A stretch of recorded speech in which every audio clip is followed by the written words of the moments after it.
What if the life you've been waiting for has been waiting for you all along?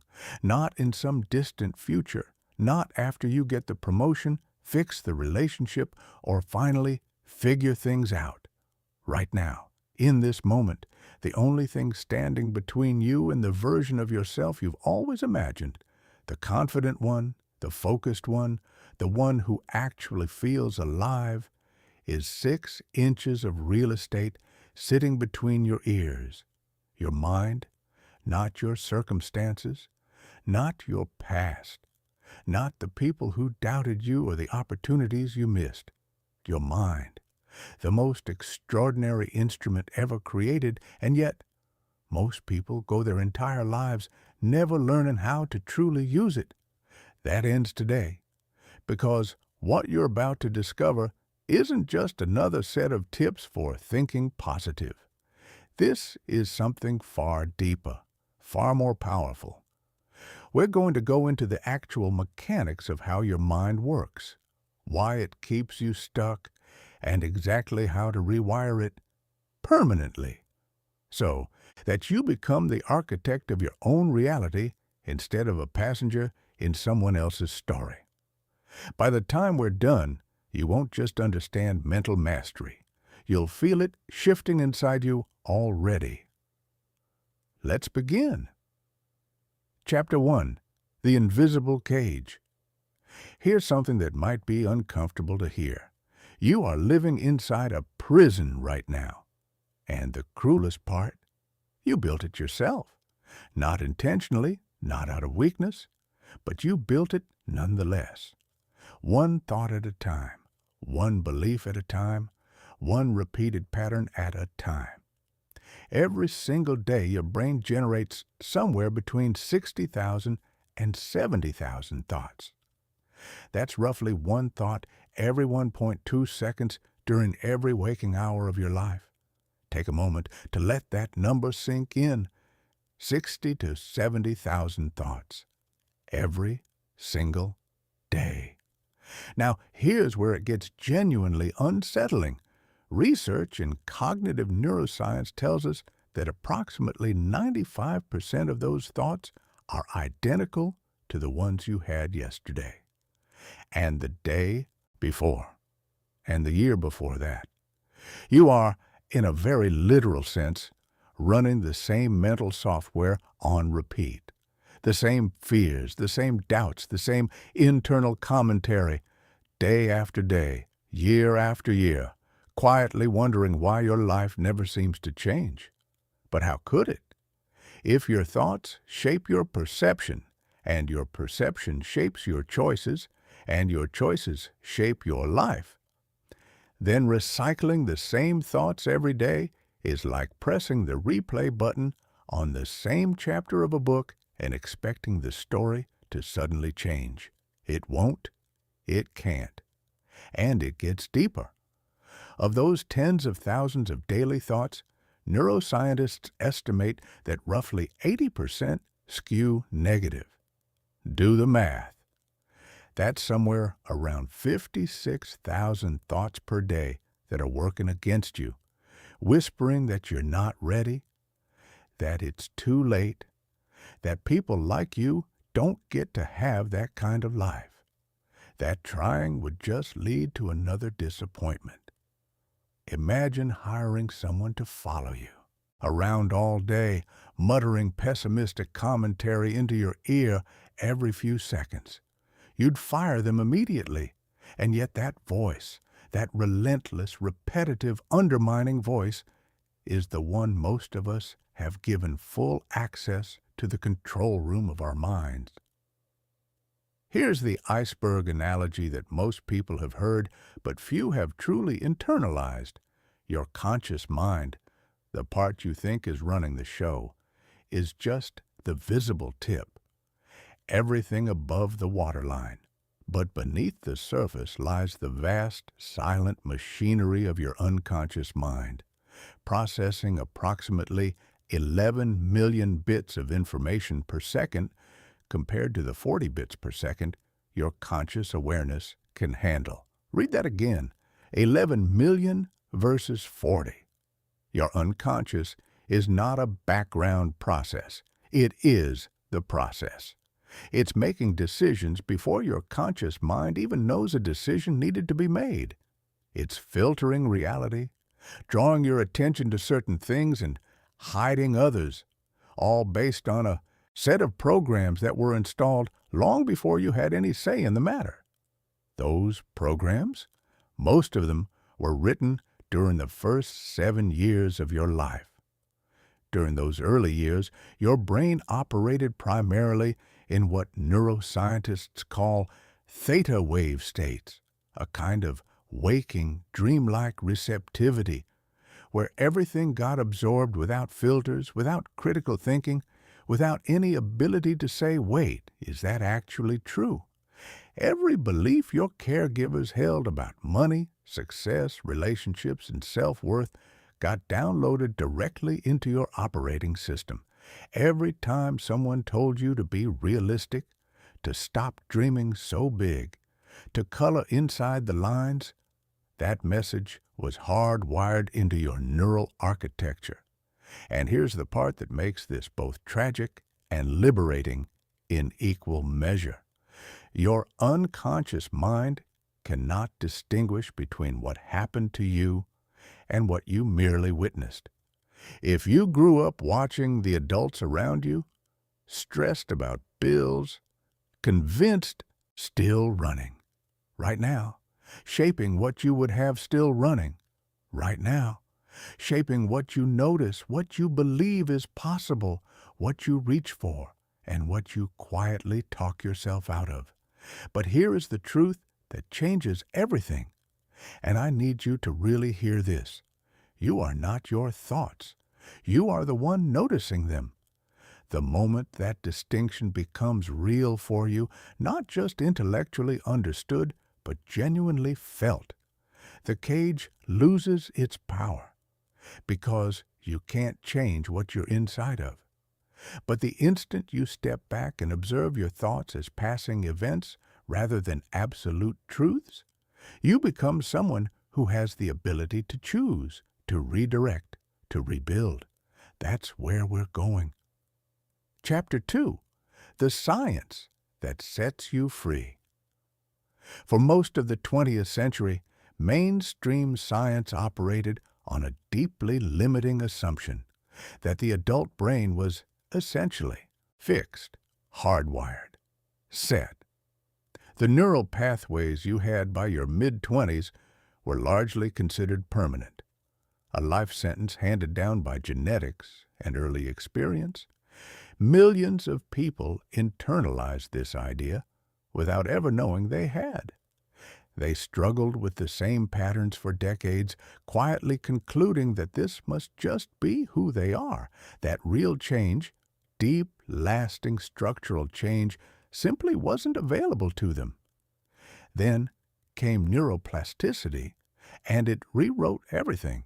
Neuroplasticity is your brain's lifelong ability to reorganize itself, to form new neural connections, weaken old ones, and physically restructure its own architecture in response to experience, thought, and focused practice. This isn't a metaphor, it's measurable, observable biology. Consider this. Researchers studying professional musicians found that the regions of the brain responsible for finger movement and auditory processing were measurably enlarged compared to non-musicians. The brain had physically restructured itself around years of deliberate practice. In another landmark study, taxi drivers navigating the labyrinthine streets of a major city showed significantly enlarged hippocampi, the brain region involved in spatial memory, compared to non-drivers. Their daily mental demands had literally reshaped their brain tissue. Your brain does not care whether you're a musician, a cab driver, or someone trying to rewire decades of anxious thinking. It follows the same rules. Whatever neural pathways you activate repeatedly get strengthened. Whatever pathways you stop using gradually weaken. like roads that slowly disappear under overgrown grass when no one travels them anymore. Here's how it actually works at the level of your neurons. Every thought you think triggers a release of specific neurotransmitters and creates an electrical pattern across your neural network. Think that thought once, and it leaves almost no trace. Think it 10 times, and a faint path begins to form. Think it 1,000 times, with emotional intensity, with repetition, with focus. And you've carved a deep groove that becomes your brain's default route. This is why your limitations feel so true. It's not because they are true. It's because the neural pathways reinforcing them have been walked so many times they've become highways, smooth, fast, automatic. But here's the magnificent flip side. The exact same mechanism that locked your limitations in place can be used to build new ones, empowering ones. The brain doesn't discriminate between a thought that serves you and one that shrinks you. It simply strengthens whatever you feed it most consistently. Groundbreaking research in mental rehearsal has shown that people who vividly imagine performing a skill in rich sensory detail with emotional engagement show nearly identical neural changes to people who physically practice that same skill. The brain, in measurable ways, cannot fully distinguish between a vividly imagined experience and a real one. Let that land. You have the ability to begin rewiring your brain right now, sitting wherever you are, through the quality and direction of your focused thought. But, and this is critical, positive thinking alone won't cut it. Slapping cheerful affirmations over a foundation of deep-seated limiting beliefs is like painting over a cracked wall. The cracks remain. The paint peels. Real reprogramming requires 3 steps working together. First, awareness. You have to see the current program clearly before you can change it. Second, interruption. You have to consciously break the pattern in the moment it arises, refusing to let it run on autopilot. Third, replacement. You have to consistently practice the new pattern until it becomes more automatic than the old one. Neuroscience gives us a rough timeline for this process. The first few days of a new thought pattern feel forced and awkward, like trying to write with a hand you don't normally use. Your brain is building new circuitry, and that takes effort. Around the 1-week mark, things begin to feel slightly more natural. By 21 days, the new pattern has meaningful momentum. By 66 days of consistent practice, research suggests the new behavior has become genuinely automatic. One crucial nuance: your old neural pathways don't disappear. They become dormant, like overgrown trails. But under enough stress or emotional pressure, your brain can default back to them. This is why people who've done years of personal development work can suddenly find themselves reacting the same old ways during a crisis. The old highway is still there, which is exactly why consistent practice isn't just important at the start. It's essential for life. The most electrifying discovery in this space is this: through deliberate, sustained mental training, you can rewire your brain's default mode network, the neural circuitry that activates when you're not focused on any particular task. For most people, this default mode is a greatest hits album of worry, self-criticism, and mental static. But it doesn't have to be.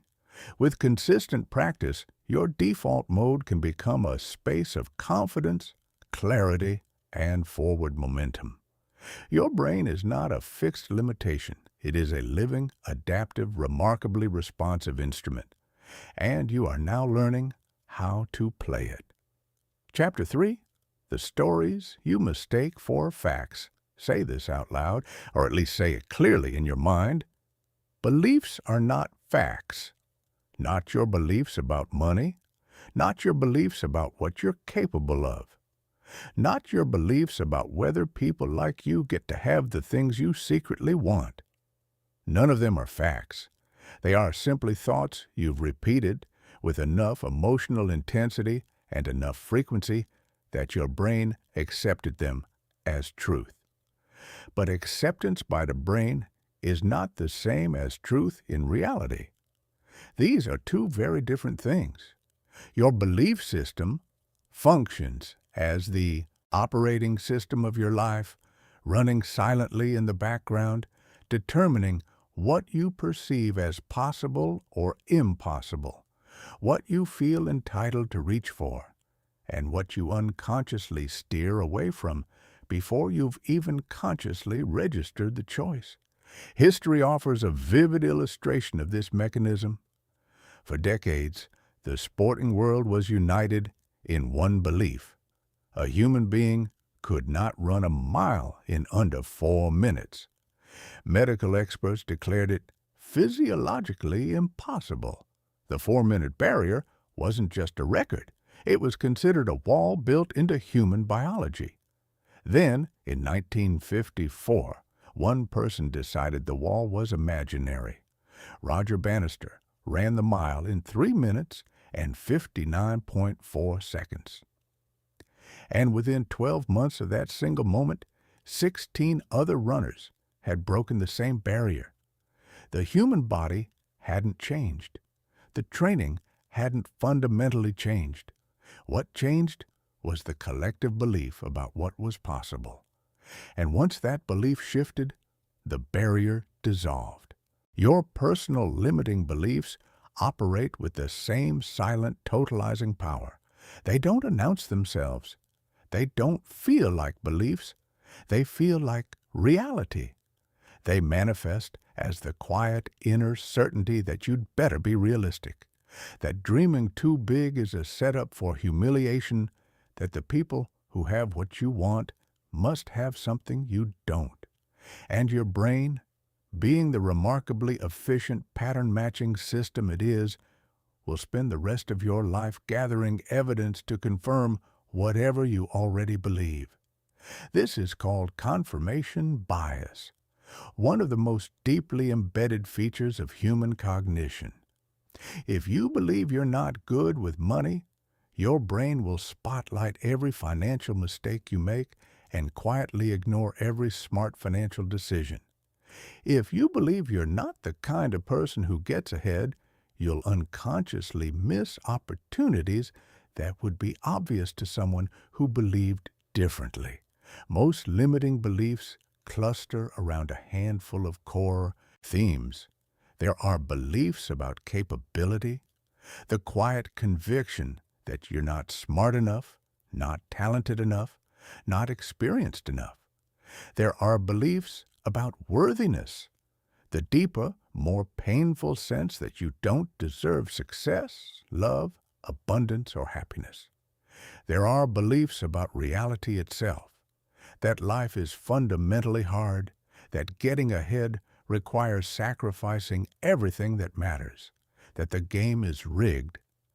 And there are beliefs about other people, that successful people are just lucky, that wanting more is selfish, that people from your background don't get those kinds of outcomes. None of these originated with you. They were handed down from parents who loved you but were limited by their own beliefs, from teachers who were doing their best but reinforcing their own conditioning, from a culture that often mistakes caution for wisdom and labels ambition as arrogance. What was learned can be unlearned. What was installed can be replaced. The first step is becoming a detective in your own inner world. Start listening, really listening, to the language you use when you talk about your goals and dreams. Pay attention to phrases like, "I could never do that," or "that's not realistic for someone in my situation," or I don't have what it takes. Each of these is a window into a limiting belief operating beneath the surface.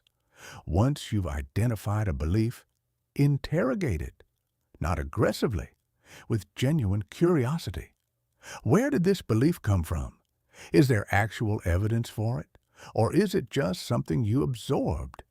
What evidence exists that contradicts it, that you've been unconsciously ignoring?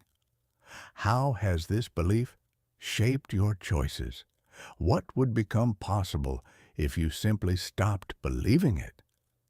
The key to replacing limiting beliefs is finding what might be called bridge beliefs.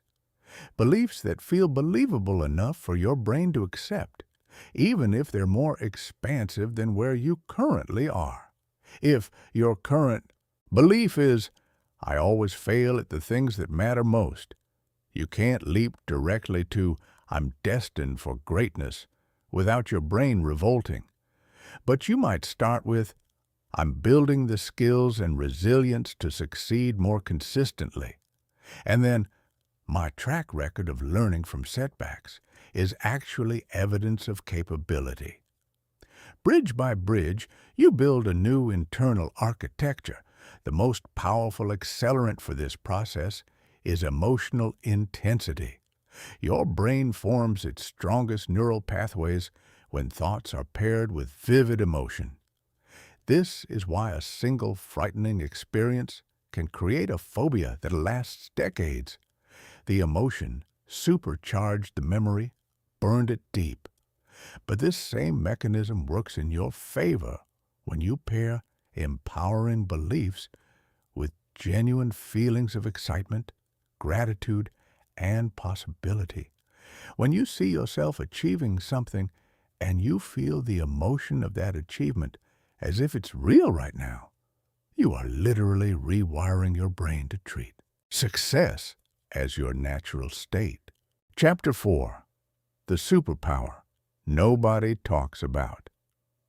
If someone offered you a tool that could literally reshape your brain, filter your reality, determine what opportunities you notice and which ones you walk right past, and ultimately decide the quality of every single experience you have, you'd want that tool, right?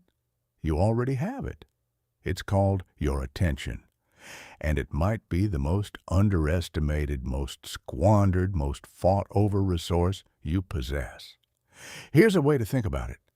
Your attention is like the beam of a powerful spotlight on a vast, dark stage. The stage, your life, your reality, the infinite information surrounding you at every moment is enormous, far too large to illuminate all at once. So your brain, every second of every day, is making decisions about where to point that spotlight. What gets lit up becomes real to you. What stays in the dark, effectively, doesn't exist. The frightening truth is that for most people, that spotlight isn't under their control at all. It's being aimed by habit, by algorithm, by whoever shouts loudest, by whatever triggers an emotional reaction. Their phone buzzes and the spotlight swings. A negative news headline appears and the spotlight locks on. Someone delivers a casual criticism and the spotlight floods that moment with intensity, replaying it for hours. They're not directing their attention. Their attention is directing them. And here's why this matters so deeply. Your brain is not a neutral recording device. It's an experience-generating machine that builds your reality based on what you consistently focus on. Neuroscientist Dr. Donald Hebb's foundational principle, neurons that fire together, wire together, means that whatever you repeatedly attend to becomes more prominent, more automatic, more real in your lived experience. Focus on threats, and your brain becomes exquisitely skilled at finding threats everywhere. Focus on possibilities, and your brain begins discovering opportunities that were invisible before, not because they didn't exist, but because you weren't wired to notice them. There's a biological reason why most people default toward the negative, and it's not a character flaw. Your brain evolved in environments where missing a potential threat was far more costly than missing a potential reward. A rustling in the bushes that turned out to be nothing was an acceptable false alarm. Assuming the rustling was nothing when it was actually a predator was not. So your brain developed what researchers call a negativity bias, a hardwired tendency to notice, amplify, and hold on to negative information more intensely than positive. This served your ancestors beautifully on the savannah. In your modern life, it's working against you around the clock. The good news, and this is genuinely exciting, is that this bias is not destiny. It's a default, and defaults can be overridden through consistent, deliberate practice. One of the most powerful practices for attention training is deceptively simple. Every day, deliberately seek out 3 things that are working in your life, 3 things you genuinely appreciate, and 3 possibilities or openings that exist in your current situation. Write them down. Sit with them. Let yourself actually feel the significance of what you're noting. This isn't wishful thinking. It's targeted neural training. You are literally teaching your brain's pattern recognition system to scan for the positive with the same vigilance it currently reserves for threats. Over time, this reshapes what your attention finds automatically. But attention training goes far deeper than gratitude lists. It's about developing what might be called intentional presence, the ability to consciously choose where your mental energy goes, rather than having it perpetually hijacked. Think about the last time you were working on something important and found yourself deep in genuine focus, not fighting distraction, not half present, but truly absorbed. Everything else fell away. Time moved differently. Your thinking was sharper. Your output was better. That's not a lucky accident. That's what your mind is capable of when attention is truly directed rather than scattered. That state is trainable. One of the most effective practices for developing attention control is what's sometimes called single-point focus training. Choose one thing: your breath, a single point on the wall, the sensation of your feet on the floor, and hold your attention there for 10 minutes. Every time your mind drifts, which it will repeatedly and without shame, you simply notice the drift and return. No judgment, no frustration, just the gentle, persistent act of returning. This practice feels almost laughably simple. It is not, and it works precisely because the act of noticing that your attention has drifted and bringing it back is the mental equivalent of a bicep curl. The repetition of that single movement, drift, notice, return, is what builds the muscle. Now here's the dimension of attention that most people completely miss. It's not just about where you focus, but about what questions you're asking yourself. Because your attention follows your questions with remarkable fidelity. Ask yourself, why does this always go wrong for me? And your brain, being the loyal and literal search engine it is, will begin generating answers. It will find evidence of why things go wrong. It will surface memories of past failures. It will spot incoming problems before they fully materialize, not because things are actually always going wrong, but because that's what you asked it to look for. Ask instead, what's one thing I could do right now to move forward? And watch what happens. Your brain shifts orientation entirely. It starts scanning for agency, for possibility, for next steps. Same situation. completely different internal experience, completely different actions emerging from it. The quality of your inner questions is one of the most overlooked levers of mental mastery. Begin paying attention to the questions running in the background of your mind. Are they questions that open doors or close them? Questions that assign blame or generate solutions? Questions rooted in the past or oriented toward the future? Deliberately upgrading your internal questions is one of the fastest ways to redirect your attention, and through your attention, your entire experience of reality. The ultimate aim of all of this isn't hypervigilance or exhausting mental effort. It's the development of what psychologists call cognitive flexibility, the ability to fluidly shift your attention between different aspects of experience depending on what genuinely serves you in any given moment. Facing a difficult challenge, shift attention to solutions. Processing a loss, allow attention to rest on what still holds meaning. In conversation with someone you care about, let attention land fully on them, not on the noise of your own internal commentary. This is attention as a chosen, directed force, rather than a scattered resource that life simply takes from you. Master your attention, and you master the lens through which you experienced everything. Chapter 5. Feeling without being controlled.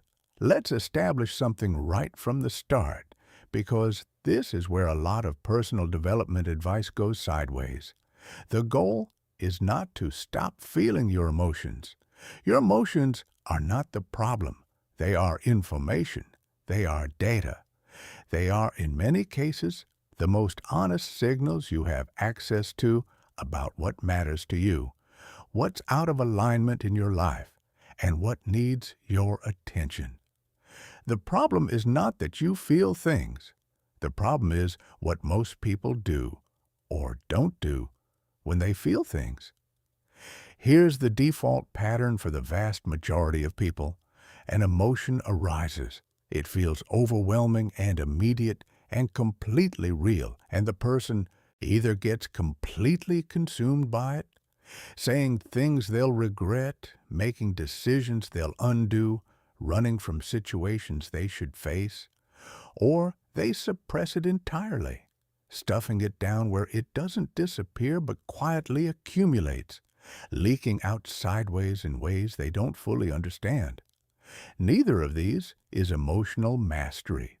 Emotional mastery is the third option, feeling your emotions fully and consciously, without being controlled by them, experiencing anger without becoming it, feeling fear without fleeing from it, sitting with disappointment without collapsing under its weight.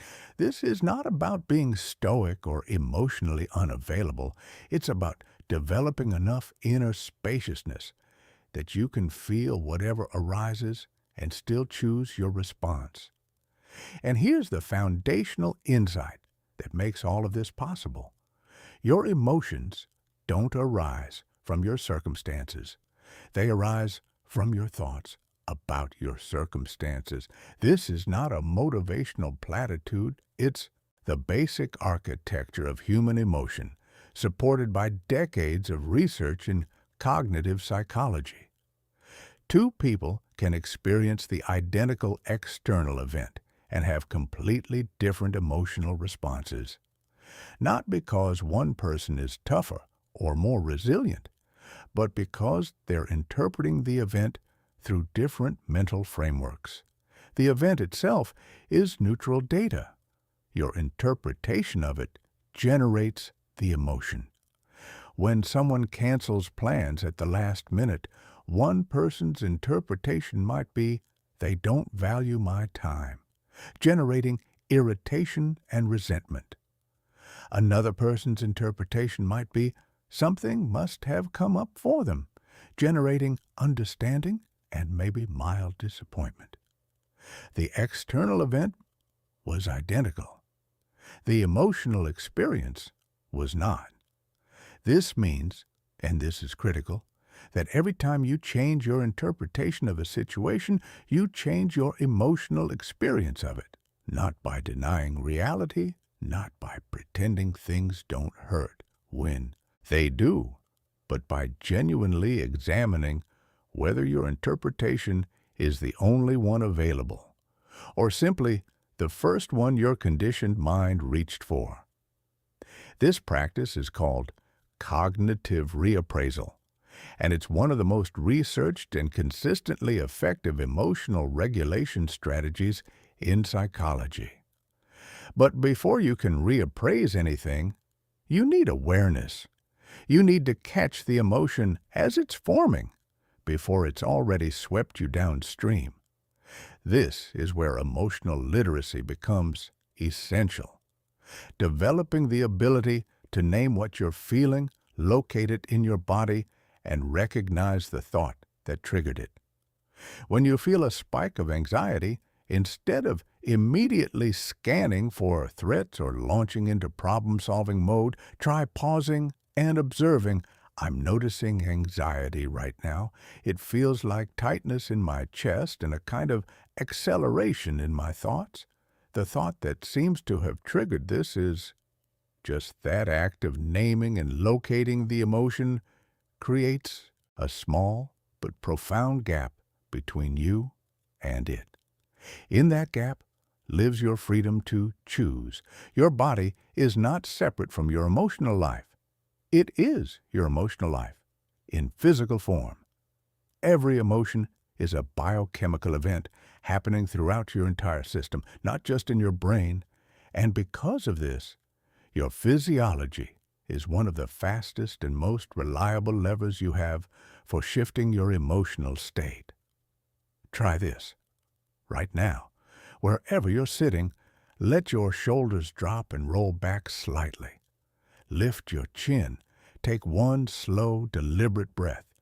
In through the nose for 4 counts, out through the mouth for 6. Notice what shifts. That's not trivial. You've just changed the chemical environment of your brain through 3 seconds of intentional physical adjustment. Your body and your emotional state are in constant two-way communication. You can use that channel deliberately. Here's a reframe for emotions that most people find genuinely transformative once they internalize it. Treat your emotions like the warning lights on your car's dashboard. When the fuel light comes on, you don't ignore it, and you don't smash the dashboard in frustration. You read the signal, understand what it's telling you, and take appropriate action. Anxiety is often a signal that your attention is focused on an uncertain future. Anger frequently signals that something important to you has been violated or disrespected. Sadness signals loss or the need to grieve something. Excitement signals alignment between your attention and your desires. When you can read these signals clearly without being overwhelmed by them, you gain access to enormously useful information about your inner state. Information you can actually act on wisely. One technique for emotional regulation that's particularly powerful in high-intensity moments is what might be called the emotional reset. The moment you notice yourself in a reactive, flooded emotional state, heart pounding, thinking narrowed, impulses escalating, you stop. You take 3 deliberate breaths, and then you ask, what would I need to think or focus on right now to feel the way I actually want to feel in this situation? This question does something remarkable. It shifts you from passive emotional experience to active authorship. It reminds your nervous system that you have options beyond the current emotional weather. This is not suppression. This is navigation. The person who has mastered their emotions is not someone who never gets angry, afraid, or heartbroken. They're someone who has developed enough inner stability that even strong emotions can move through them without capsizing them. They can feel the full force of something difficult and still make choices they're proud of, to still show up as the person they want to be. That kind of emotional strength, stable, responsive, authentic, is not something you're born with. It's something you build, one conscious moment of choosing your response over defaulting to your reaction at a time. Chapter 6. Rehearsing the life you haven't lived yet. Here is one of the most stunning findings in modern neuroscience, and once you truly understand it, you'll never think about your imagination the same way again. Your brain cannot reliably distinguish between a vividly imagined experience and something that actually happened. Not as a theoretical possibility, not as a rare edge case, as a fundamental feature of how your neural architecture processes experience. When you visualize yourself performing an action in rich, sensory, emotionally engaged detail, your motor cortex, your visual cortex, and your emotional centers activate in nearly identical patterns to when you actually perform that action. This is why the world's most elite performers, surgeons, Olympic athletes, musicians performing on the largest stages in the world, don't leave their mental preparation to chance. They rehearse in their minds with the same deliberateness and discipline that they bring to their physical practice, because they understand, intuitively, if not always consciously, that the mind doesn't fully separate the rehearsed from the real. You can use this mechanism starting now. But first, let's be clear about what visualization actually is, because most people do it wrong and then conclude it doesn't work. Visualization is not daydreaming. It's not vague wishful thinking where you close your eyes, conjure a blurry image of something you want, feel a brief flicker of hope, and then return to the default anxious mental chatter. That version does very little. Real visualization is a disciplined, sensory-rich, emotionally engaged mental practice. It requires specificity, it requires presence, and it requires the emotional authenticity to actually feel what you're rehearsing, not just see it. When you visualize, you want to engage all 5 senses. If you're rehearsing a confident presentation, you don't just see yourself at the front of the room. You feel the floor under your feet. Hear the quality of your own voice filling the space. Notice the sensations of calm confidence in your body. See the expressions of engagement on the faces before you. The more sensory channels you activate, the more real the experience becomes neurologically, and the stronger the neural pathways you're building. One of the most effective advanced techniques is called future memory creation. Rather than projecting yourself forward into a hoped-for future, you place yourself mentally at a point beyond that future and look back on your success as a memory. You imagine what it feels like to have already arrived, to be reflecting on the journey you took, the challenges you navigated, the moment things broke open. Your brain responds differently to memory than to anticipation. There's less resistance, less uncertainty, more settled certainty. This technique uses that distinction deliberately. Timing matters enormously in visualization practice. Your brain is most receptive to new programming during the transitional states between sleep and waking, the soft, hypnagogic states just before you fall asleep and just after you wake up. During these windows, your conscious, critical mind is quieter and your visualizations can sink more directly into your unconscious architecture. Even 5 to 10 minutes of deliberate visualization during these windows, practiced consistently, creates measurable change over time. The emotional dimension is not optional. It's the engine. Emotion is the adhesive that makes neural pathways stick. When you combine vivid visualization with genuine feelings of gratitude, excitement, and confident expectation, you release neurochemicals that accelerate the wiring process. Your brain begins to treat the visualized reality as familiar, expected, aligned with who you are. And here is the piece most people miss entirely. Don't just visualize the destination. Visualize the path. See yourself in the moments of difficulty, making the hard choice anyway. Feel yourself tired, but still showing up.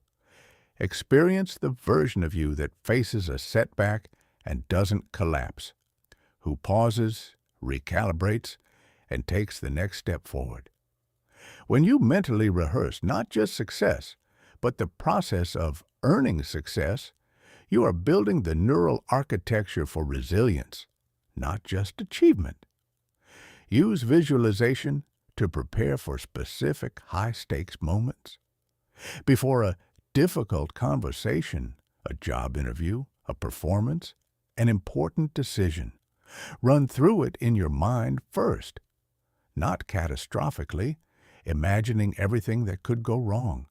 Constructively, seeing yourself clear, present, skilled, and effective. By the time you walk into the real situation, your brain will treat it as familiar territory. The nervousness doesn't disappear, but the overwhelm does. Consistency transforms visualization from a technique into a transformation. 10 to 20 minutes of rich, specific, emotionally genuine visualization every day for several weeks will create changes in your brain structure that are measurable on a scan.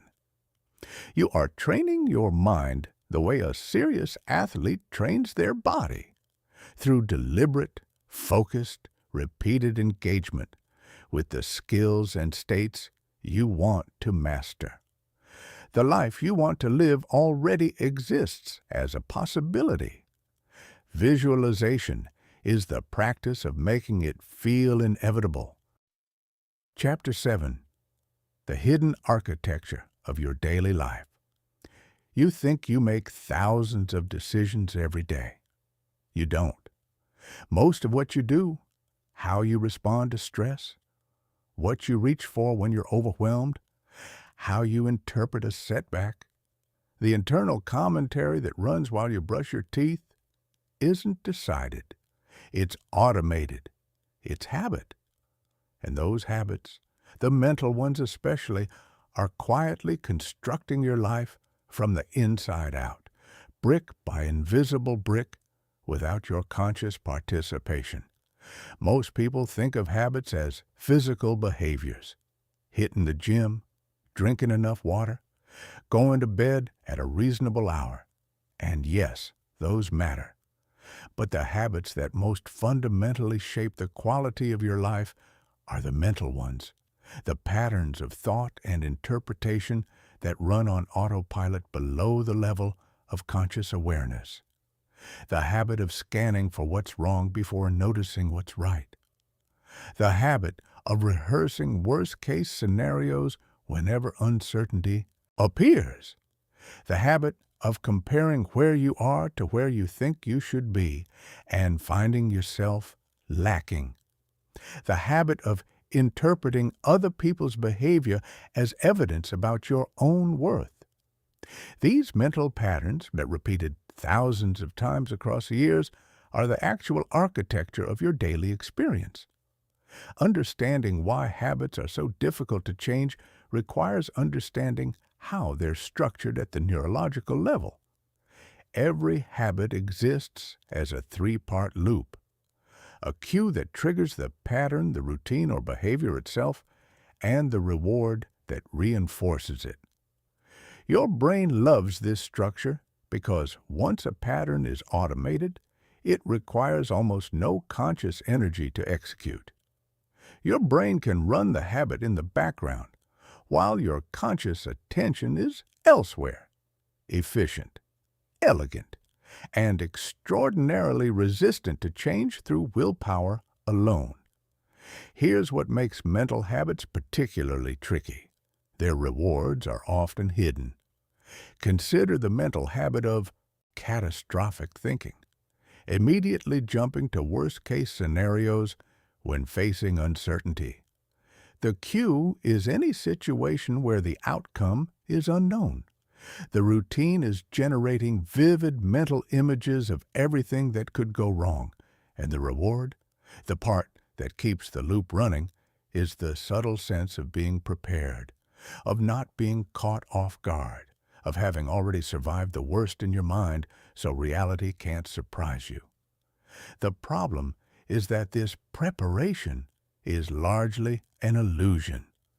Catastrophic thinking doesn't make you more prepared. It drains your mental energy, narrows your thinking, and primes your nervous system for threat response before any actual threat has materialized. But the brain doesn't know that. It just knows that the pattern reliably delivers the reward of feeling prepared, and so it keeps running it. To change a mental habit, you don't need to eliminate the reward. You need to install a new routine that delivers the same reward more effectively. When you notice the cue, the uncertainty triggering the catastrophic spiral, you consciously redirect. Instead of projecting into worst-case futures, you ask, what's the most likely outcome here? What would I do if it were difficult? What's the best thing that could emerge from this? You still get the reward of feeling prepared, but now you're building mental pathways that move toward possibility instead of away from it. The master key for changing any mental habit is developing what might be called the pause, that fraction of a second between stimulus and response where your conscious mind has the opportunity to step in. Most people don't have that pause.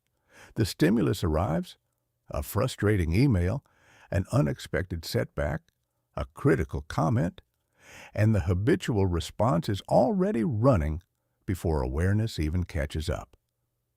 Developing the pause is the foundational skill of mental habit change, and it's developed the same way all mental skills are developed, through deliberate, repeated practice.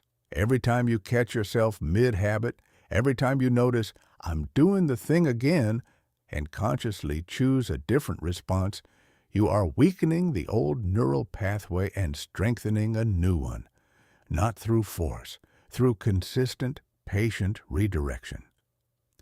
One of the most transformative mental habits you can cultivate is what might be called the reframe reflex, the automatic tendency to look for empowering interpretations of whatever is happening, not as a form of denial, but as a genuine practice of cognitive flexibility. Every situation that enters your life arrives as neutral data. The meaning you assign to it, the story you tell about what it means and what it says about you, determines your emotional response and, consequently, your actions. This project failed is a fact. This project failed, which means I'm not cut out for this, is a story. And stories can be rewritten. When the reframe reflex becomes habitual, when your brain automatically begins looking for the lesson, the opportunity, the redirection hidden inside difficulty, your entire relationship with challenge transforms. Problems stop feeling like verdicts and start feeling like puzzles. Perhaps the single most impactful mental habit you can establish is a deliberate morning practice, not checking your phone the moment you wake up, not immediately loading your mind with other people's agendas, anxieties, and algorithm-curated outrage, but spending the first 15 minutes of your day in intentional mental territory, gratitude, visualization, intention setting, affirmation of your values and goals. This matters more than most people realize. Your brain, in the first minutes after waking, is in a uniquely receptive state, still transitioning from the theta waves of sleep into the beta waves of full waking consciousness. What you feed it during this window shapes the mental framework through which you experience the entire day that follows. Start your day as the author of your mental experience rather than a reactor to everyone else's. That single shift, practiced consistently, creates a ripple effect through every hour that follows.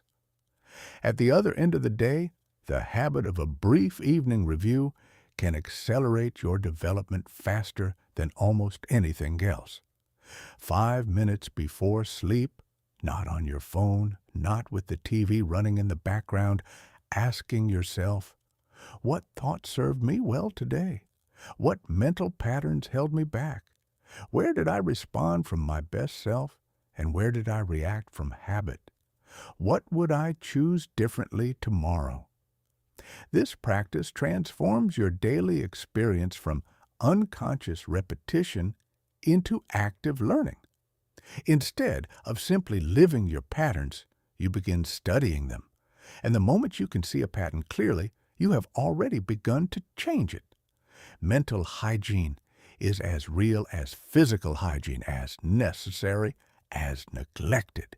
You wouldn't go days without cleaning your body, but most people go years without examining the quality of what's accumulating in their mental space.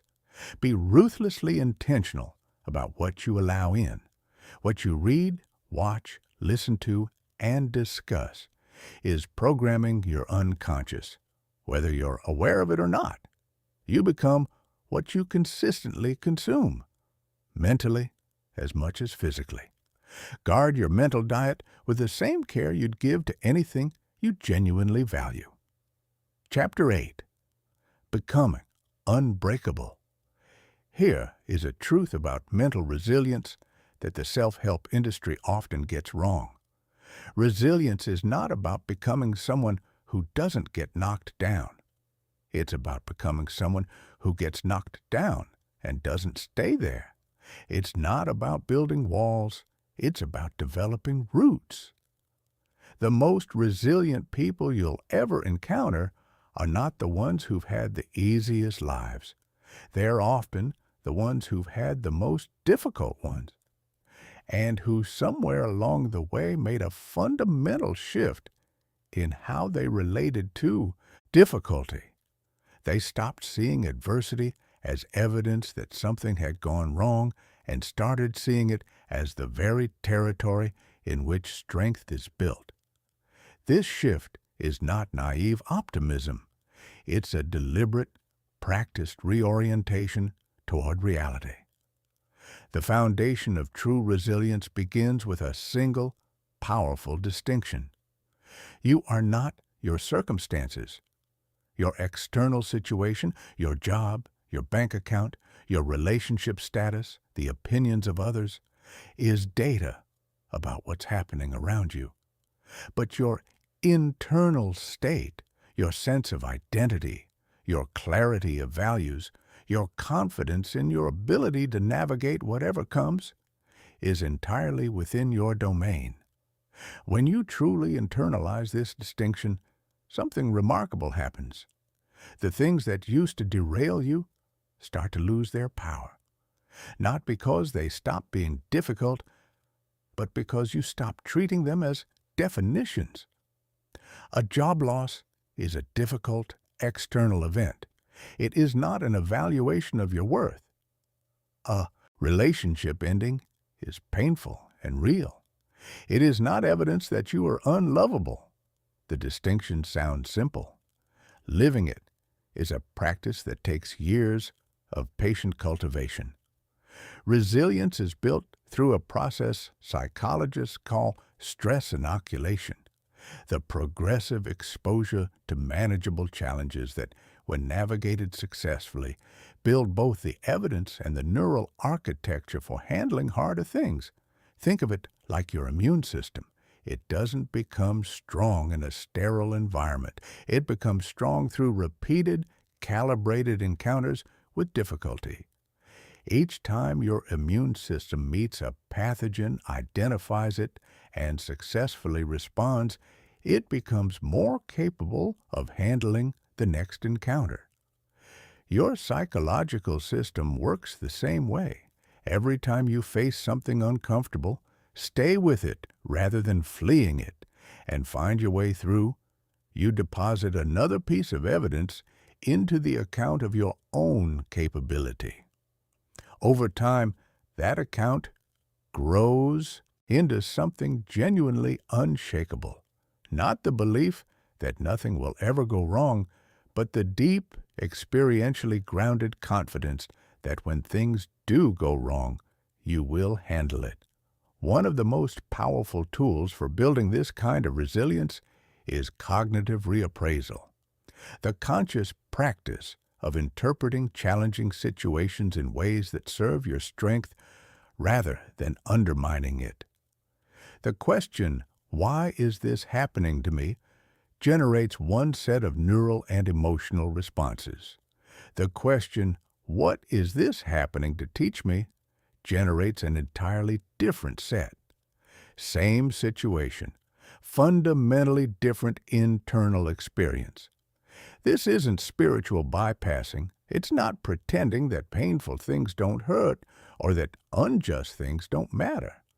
It's recognizing that you have more authorship over the meaning you assign to your experiences than you perhaps been taught to believe, and that the meaning you choose consistently over time shapes not just how you feel, but who you become. Resilient people also share a quality that researchers call an internal locus of control. The genuine belief that their actions, their decisions, their responses have meaningful influence over their outcomes. This is not the same as believing you can control everything. It's about refusing to outsource your agency to circumstances, luck, or other people's choices. When things go well, they ask, "What did I do that contributed to this?" When things go difficult, they ask, "What can I learn? And what is my next move?" The question is never simply, "Why me?" It's always, "Now what?" This orientation toward agency is one of the most consistently powerful predictors of long-term success and well-being in psychological research. And it's not a personality trait you either have or don't. It's a practiced stance that you strengthen through repeated choice. Perhaps the most important resilience skill that rarely gets discussed is what researchers call psychological flexibility, the ability to hold your approach loosely enough to adapt when the situation requires something different. Sometimes resilience looks like relentless determination, pushing through discomfort with everything you have.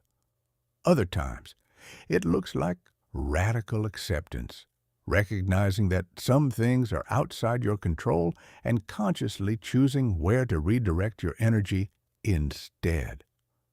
The wisdom to know which mode the moment requires and the flexibility to shift between them is what separates the rigid from the genuinely resilient. One final dimension of resilience that deserves your attention: separating your identity from your results. Resilient people are not people who never fail. They're people who don't confuse their failures with their identity. They define themselves by their values and their effort, by their growth and their contribution, not by the scoreboard of any particular outcome. This means that failure, when it comes, and it will come, as it comes for every person who attempts anything worthwhile, doesn't threaten who they are. It's simply feedback about what to adjust, data about the gap between current capability and the next level. A tutor, not a verdict. Build your identity on what you're committed to, not on what you've achieved, and your sense of self will be standing long after any particular achievement has faded. Chapter 9. Fear is not a stop sign. There is a lie so widely believed, so quietly pervasive, that it has probably already shaped major decisions in your life without your awareness. The idea that the people who succeed, the ones who build things, create things, take the risks that change the direction of their lives, do so because they don't experience fear the way the rest of us do. They're braver somehow, more naturally courageous, less prone to the doubt and anxiety that holds everyone else back. This is completely false. Every person who has ever done something genuinely brave felt afraid. The fear was present. The doubt was real. The voice saying, "This is dangerous, this is uncertain, you might fail, people might laugh, it might not work." That voice was running, the same as it runs for you. The difference was not the absence of that voice. The difference was the decision to move forward despite it. Courage is not the elimination of fear. Courage is feeling fear clearly and choosing action anyway. Understanding why your brain generates fear, even in situations that are not physically dangerous, is the first step toward developing a healthy, productive relationship with it. Your amygdala, the brain's ancient alarm system, was designed for a world of immediate physical threats. It cannot fully distinguish between the genuine danger of an approaching predator and the psychological discomfort of public vulnerability, potential rejection, or the possibility of failure. To your amygdala, both register as threat. Both trigger the same cascade of stress hormones. Both create the same impulse to retreat to safety. The problem is that in modern life, the things your amygdala most urgently wants to protect you from, putting yourself out there, being seen, taking risks that matter, are often the very things most worth doing. Most people are waiting to feel ready before they take action. Waiting until the fear dissolves, the confidence arrives, the conditions align, the timing feels right. But confidence is not a prerequisite for action. Confidence is a consequence of it. Every time you do something that scares you and come through the other side, even imperfectly, even with your heart hammering the whole way, you build neural evidence that you are more capable than your fears would have you believe. The fear doesn't disappear through avoidance. It grows. What you run from expands in your imagination, gains weight and texture and significance, becomes larger in the running than it ever would have been in the facing. One of the most effective approaches to working with fear is progressive exposure. Deliberately, systematically moving toward the thing you're afraid of in increasingly manageable increments. Not leaping off the deep end in one terrifying plunge, but building the neural evidence for capability one step at a time. If public speaking fills you with dread, you don't start by volunteering for the keynote address. You speak up more in small meetings. Then you share a perspective in a slightly larger group. Then you offer to lead a brief team update. Each successful step rewires your brain's association between speaking and danger, replacing it gradually with speaking and capability. What's fascinating is that the technique of genuinely examining your worst-case scenario, something most people avoid doing because it feels like inviting disaster, actually reduces fear rather than amplifying it. Most fear is not fear of a clearly defined outcome. It's fear of the unknown, of the vague, terrible thing that might happen. When you actually sit down and define your worst-case scenario with precision, and then honestly assess what you would do if it occurred, something shifts. The fog of dread becomes a concrete situation with concrete options. And concrete situations feel manageable in a way that formless dread never does. Fear of other people's judgment keeps more people from living their actual lives than almost any other single force. The crushing awareness of an invisible audience watching and evaluating and waiting to find you lacking. But here's the reality that direct experience consistently confirms. Most people are far too preoccupied with their own lives, their own insecurities, and their own invisible audience to spend significant energy judging yours. The harsh critics you imagine in your head are almost always larger and more numerous than the ones that actually exist. And even when judgment does come, and sometimes it will, their opinion has no power over your actual outcomes unless you choose to give it power. The people who matter most in your life will respect your courage far more than they would respect your caution. Here is perhaps the most liberating reframe available to you around failure. Failure is not the opposite of success. It is a component of it. Every person you look up to, every person who built something meaningful, created something significant, transformed their life in ways that seem remarkable, failed more times than they succeeded. The difference between them and people who remain stuck is not that they failed less. It's that they treated failure as information rather than identity, as feedback rather than verdict, as a step in the process rather than the end of the story. When you adopt this orientation, genuinely, not just intellectually, the calculation around taking action changes entirely. Because if failure is just feedback, then taking action and failing is simply gathering data. And gathering data is how you eventually win. A final tool for working with fear that's worth practicing deliberately. Imagine yourself 5 years from now, looking back on this exact moment. Your future self, wiser, more experienced, further down the path. What would they want you to do right now? What risks would they be grateful you took? What fears would they wish you had walked through rather than around? What would they tell you about how small this felt in retrospect compared to what it cost you to avoid it?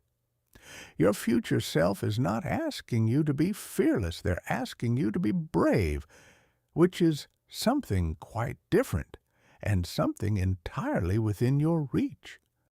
Chapter 10. The Bridge Between Knowing and Becoming. You've probably had this experience before. You read something that genuinely moves you. A book, an article, a conversation that opens something up inside you and makes you feel, with real conviction, that things are about to change. That this time something is different. That the understanding you just gained is going to translate into a different life. And then, gradually, almost imperceptibly, the feeling fades. The insight gets filed somewhere in the back of your mind. Life continues as it was. And a few months later, you find yourself reading something similar, feeling that same spark, and wondering why the last spark never caught. This is not a failure of intelligence. It's not a character flaw.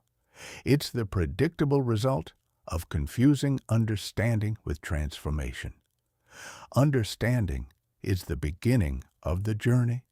Transformation is what happens on the road. And the road is built from one thing and one thing only: Consistent practice. Everything we've explored together. Neuroplasticity, belief change, attention training, emotional mastery, visualization, habit rewiring, all of it is exactly as useful as the consistency with which you apply it. Knowledge that isn't practiced is, at best, interesting. At worst, it's a comfortable substitute for the actual work. A way of feeling like you're growing without doing the uncomfortable, unglamorous, deeply necessary thing of showing up and doing the reps. Your current mental patterns, the limiting beliefs, the reactive emotional habits, the automatic negative thoughts, have been reinforced thousands of times over years, possibly decades. The neural pathways running those patterns are deep, smooth, and extraordinarily efficient. Expecting them to dissolve after a week of effort is like expecting to build a year's worth of physical fitness in a single gym session. The timeline doesn't work that way. But here's what's genuinely exciting about this. The compound effect applies to mental development with the same mathematical power it applies to financial investment. Small, consistent improvements in how you think, focus, and respond don't add up linearly. They multiply. A 1% improvement in your mental habits every day doesn't make you 365% better over a year. It makes you approximately 37 times better. The math of compounding is not intuitive, and most people dramatically underestimate what consistent daily practice can build over 12 months. Most people overestimate what they can change in a week and underestimate what they can transform in a year.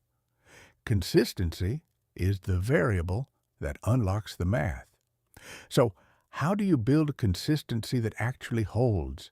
Not the burst of motivated effort that lasts 10 days before collapsing, but the kind of steady, sustainable practice that becomes as natural as brushing your teeth?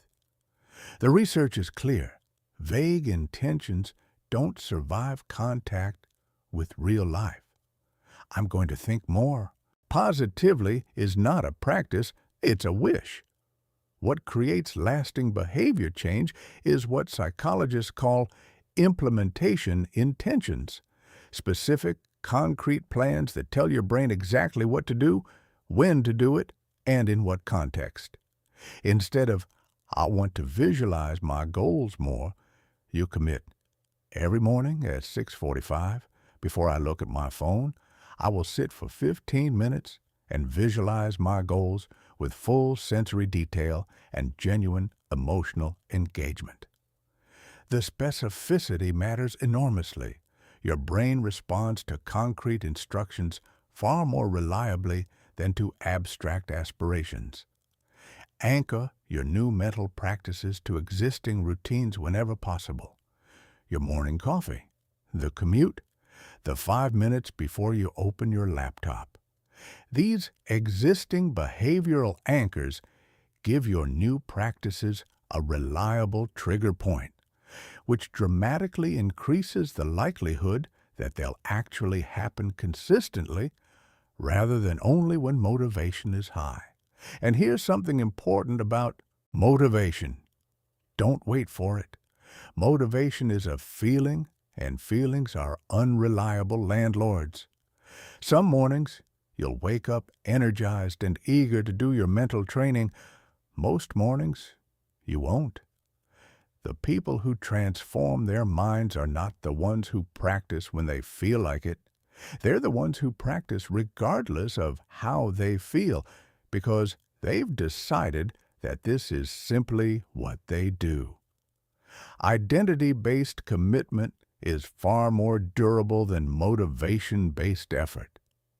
Stop thinking of your mental practices as things you're trying to do. Start thinking of them as things you are. I'm someone who trains my mind every morning is a fundamentally different internal relationship with the practice than I'm trying to be someone who meditates. One is aspiration. The other is identity. And you will almost always act in accordance with how you see yourself. Tracking your practice matters more than most people want to hear. What gets measured gets taken seriously. Keep a simple record, even just a daily check mark in a notebook, of whether you completed your mental training. The act of tracking does two things simultaneously. It increases your honest awareness of your actual consistency rather than your imagined consistency, and it activates the psychological power of streaks and momentum. Missing one day feels different when you can see a visible chain of completed days that you don't want to break. One of the most important mindset shifts for sustaining long-term practice is releasing the perfectionism trap. Many people start strong, miss 2 days, and then quietly abandon the entire practice because it feels broken. This is not discipline. It's rigidity, dressed up as high standards. Real commitment doesn't require a perfect record. It requires a quick recovery. A professional athlete who misses a training session doesn't quit their sport. They show up for the next session. The only failure that actually stops your progress is the failure to return. Miss a day, return the next. Miss a week, return the following Monday. The practice is never ruined. It's only waiting for you to come back. Your environment is not a neutral backdrop to your mental practices. It's an active participant in whether they happen at all. Design your physical space to support the habits you want to build. Create a dedicated corner, chair, or space for your morning visualization and reflection practice. Somewhere your brain associates with intentional inner work. Remove the friction between you and your practices. Place your journal where you'll see it. Put your phone in a different room during your training window. Make the right thing easy and the distracting thing slightly harder. Environmental design is not a substitute for willpower. It's a smarter approach than relying on willpower, which is a finite and depletable resource that will reliably fail you when you're tired, stressed, or overwhelmed. The single most important thing you can do right now, not after finishing this, not when you feel more ready right now, is decide on one specific mental practice that you will do tomorrow morning. One practice, 15 minutes, a specific time, a specific location, not 5 practices, not a complete overhaul of your morning routine. One practice, done consistently, compounds into something extraordinary. 5 practices, attempted inconsistently, produces guilt and abandonment. Start smaller than you think you should. Stay longer than you think you need to. The bridge between who you are and who you're capable of becoming is built one practice day at a time. You don't cross it in a single leap. You build it, plank by plank, through the quiet, unglamorous, profoundly powerful act of showing up again tomorrow. Chapter 11. The voice in your head is not the truth. Right now, as you're taking in these words, there is a voice running a parallel commentary in your mind. It's evaluating what you're reading, comparing it to what you already believe, making predictions about whether any of this will actually work for you specifically, probably cycling through a few unrelated concerns about things happening in your life, and occasionally wandering off entirely to replay a conversation from 3 days ago.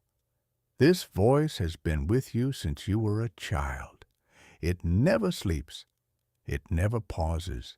It narrates every experience you have, assigns meaning to every event, and delivers a constant stream of judgments about the world, about other people, and most persistently, most intimately, about you. And here's the thing most people never stop long enough to realize. That voice is not you. It is not the truth. It is not a reliable narrator.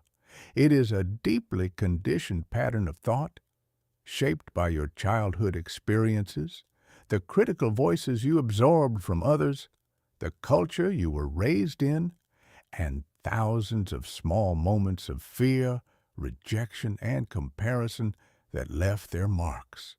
The inner critic, which is what psychologists call the harsh, judgmental dimension of this inner voice, is not trying to destroy you.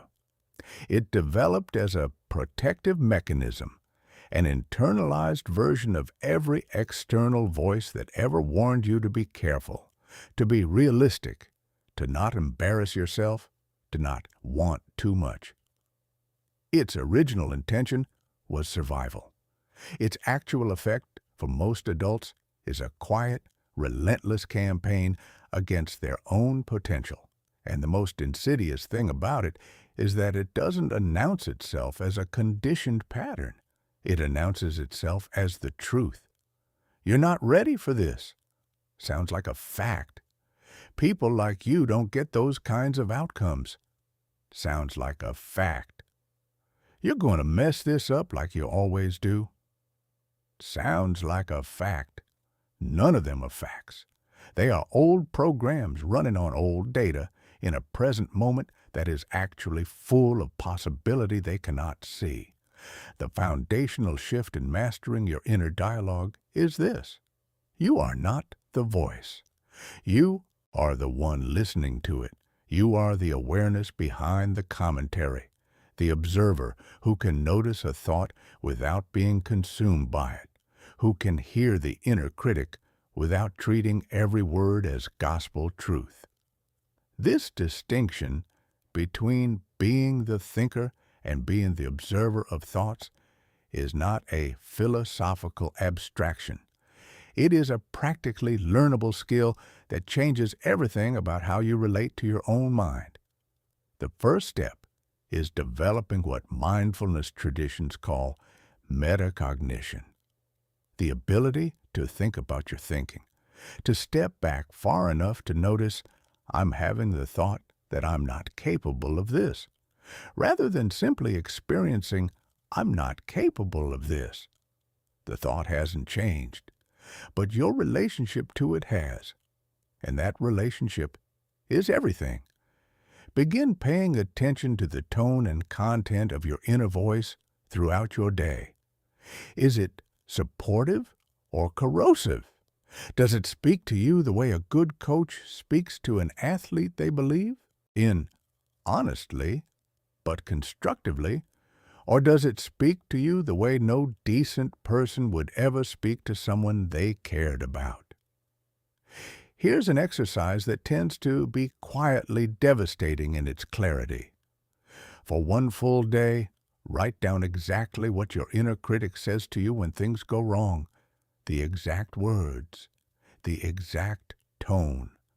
Then read those words back as if someone else, a friend, a partner, a colleague, had said them to you out loud.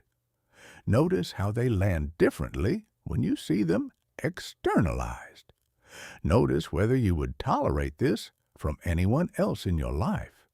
Most people discover that they speak to themselves in ways they would never accept from another person, with a harshness that would end friendships, with a consistency that would be recognized as cruelty if directed outward.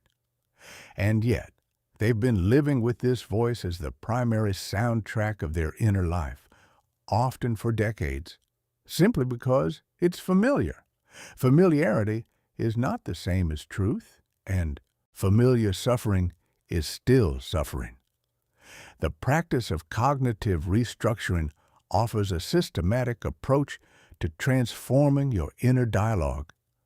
When you catch your inner critic delivering a harsh verdict, I always mess things up.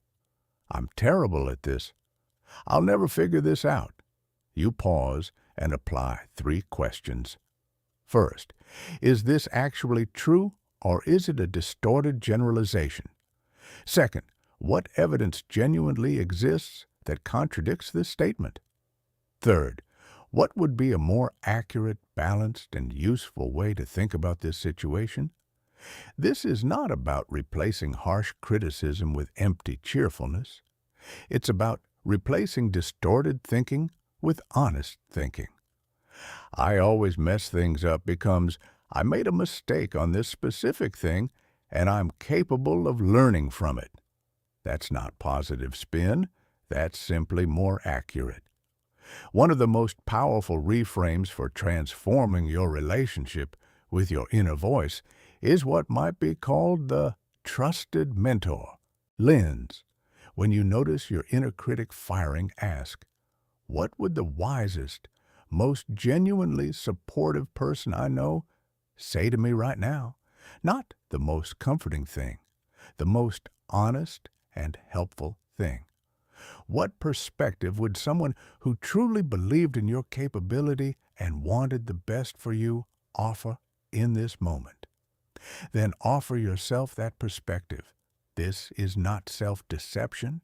This is choosing the quality of your own inner mentorship. The language your inner voice uses matters in ways that go far deeper than semantics. Your brain responds to words, even internal ones, with specific neurochemical responses. I have to do this generates a different internal state than I get to do this. This is impossible primes your brain to find obstacles. This is difficult and I'm figuring it out primes it to find pathways. I'm a failure activates shame and contraction. I failed at this specific thing and I'm learning activates curiosity and forward movement. These are not just different ways of saying the same thing. They are different instructions to your nervous system about how to organize your experience. Craft your personal affirmations not as generic inspirational statements, but as specific, believable contradictions to your most persistent limiting self-talk. The more precisely targeted, the more neurologically effective. I am becoming more confident in my abilities every day I practice works better than I am confident. If I am confident feels too far from your current internal reality for your brain to genuinely accept it. Mastering your inner dialogue doesn't mean silencing the inner critic entirely. That's neither possible nor necessary. It means developing enough awareness and enough skill that the inner critic is no longer the dominant voice in the room. Over time, with consistent practice, a different voice becomes louder. The voice of the person you're actively becoming, clear, honest, supportive, solution-focused, the voice of someone who is genuinely on your side. That voice was always there. You're just learning to hear it. Chapter 12. Running on full your mental energy is finite. This is not a limitation to be overcome. It's a biological reality to be respected, understood, and worked with intelligently. Your brain consumes roughly 20% of your total daily energy while accounting for only 2% of your body weight. Every decision you make, every problem you work through, every emotional reaction you navigate, every distraction you resist draws from the same limited reservoir. And unlike physical tiredness, which tends to announce itself clearly and dramatically, mental fatigue is subtle, cumulative, and extraordinarily easy to ignore until it's already affecting everything. Most people are operating in a chronic state of mental depletion without recognizing it as such.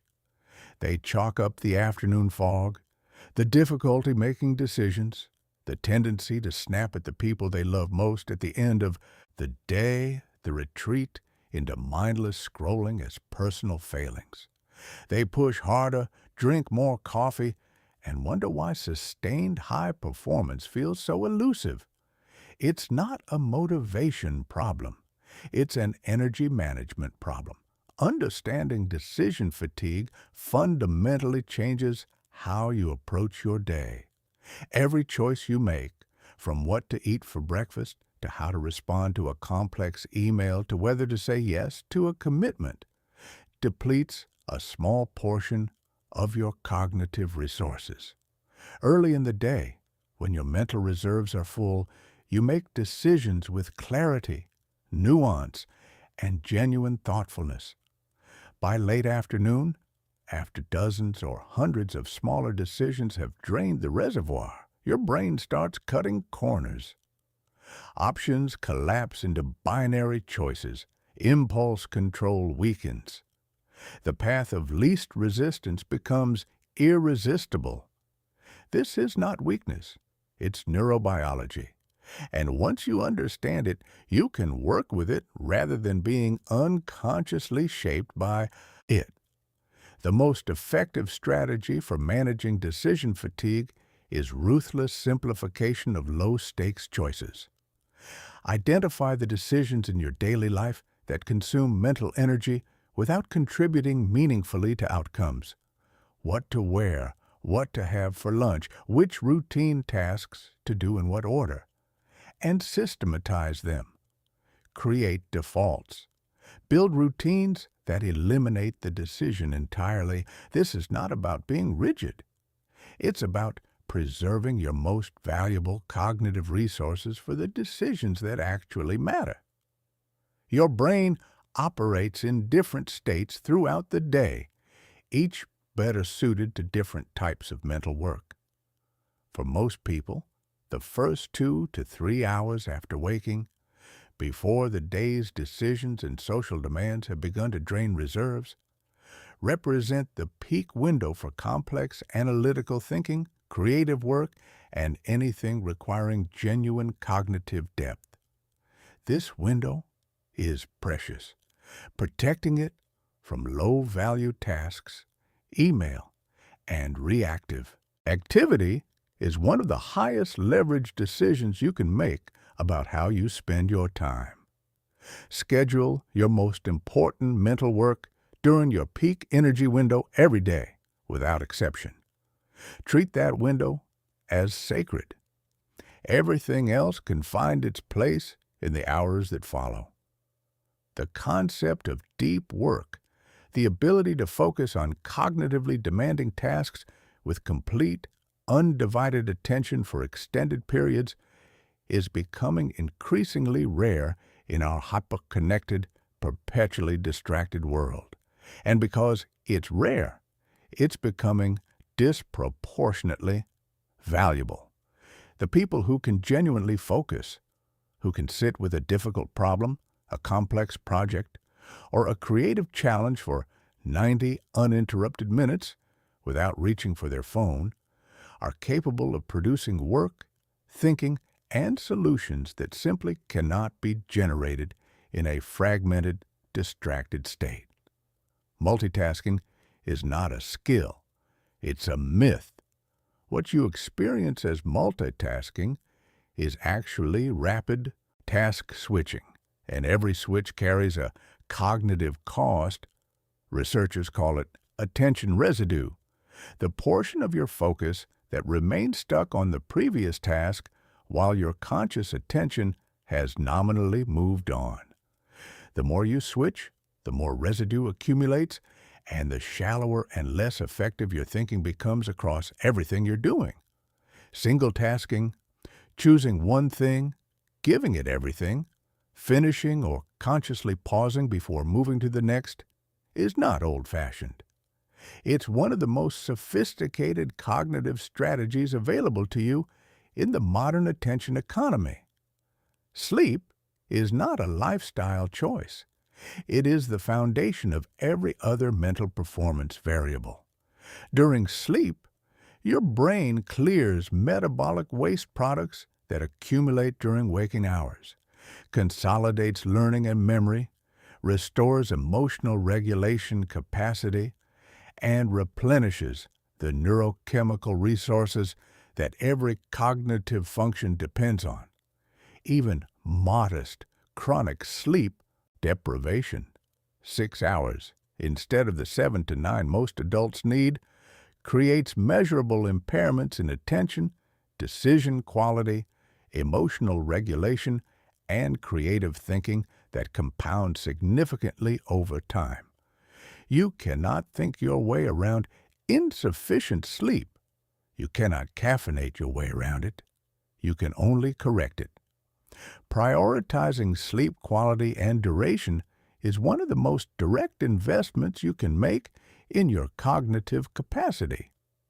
Physical movement is the other foundational variable most people undervalue. Exercise increases the production of brain-derived neurotrophic factor, a protein that stimulates the growth of new neural connections, enhances learning capacity, and improves overall cognitive function. Even a 20-minute walk produces immediate, measurable improvements in mental clarity, creative thinking, and emotional regulation. Many of history's most prolific thinkers built regular movement into their daily architecture not as an afterthought, but as an essential component of their mental process. Move your body every day, not as a punishment, not only when you feel like it, as a non-negotiable investment in the quality of your thinking. Recovery is not the absence of performance. It is the preparation for it. The most consistently high-performing people in every field understand that sustainable output requires deliberate, scheduled recovery. Periods of genuine rest, disconnection, and mental restoration that replenish the reserves that performance depletes. Working without recovery is not dedication. It's borrowing against a credit line that will eventually run out. Build recovery into your days and weeks the way you build in your most important commitments, because it is one. When you manage your mental energy intelligently, protecting your peak windows, simplifying low-stakes decisions, prioritizing sleep, moving your body, and scheduling genuine recovery, you don't just perform better. You experience your life differently. Work feels less like grinding through fog and more like genuine engagement. Challenges feel like interesting problems rather than overwhelming threats. You have cognitive and emotional resources available for the relationships, the creativity, and the growth that make your life meaningful. This is not about optimizing yourself into a productivity machine. It's about having enough of yourself left over at the end of the day, at the end of the week, across the years, to actually live the life you're building. Chapter 13, The Gift of a Clear Mind. Imagine trying to navigate an unfamiliar city at night in heavy rain, through a windshield so fogged you can barely see 10 feet ahead. Every turn feels uncertain. Every decision carries extra weight because you simply can't see clearly enough to know whether you're heading in the right direction. That's what most people's mental experience actually feels like. Not occasionally, but as their baseline. A persistent low-grade fog of unprocessed worry, competing priorities, half-finished thoughts, emotional static, and information overload that makes even simple decisions feel heavier than they should. They become so accustomed to this fog that they've stopped recognizing it as fog. They think this is just what thinking feels like. It isn't. Mental clarity, genuine, sustained mental clarity, is one of the most transformative states available to you. When your mind is truly clear, decisions that felt complicated become obvious. Problems that seemed insurmountable reveal their solutions. The noise drops away, and what remains is a quality of perception that feels almost startlingly clean.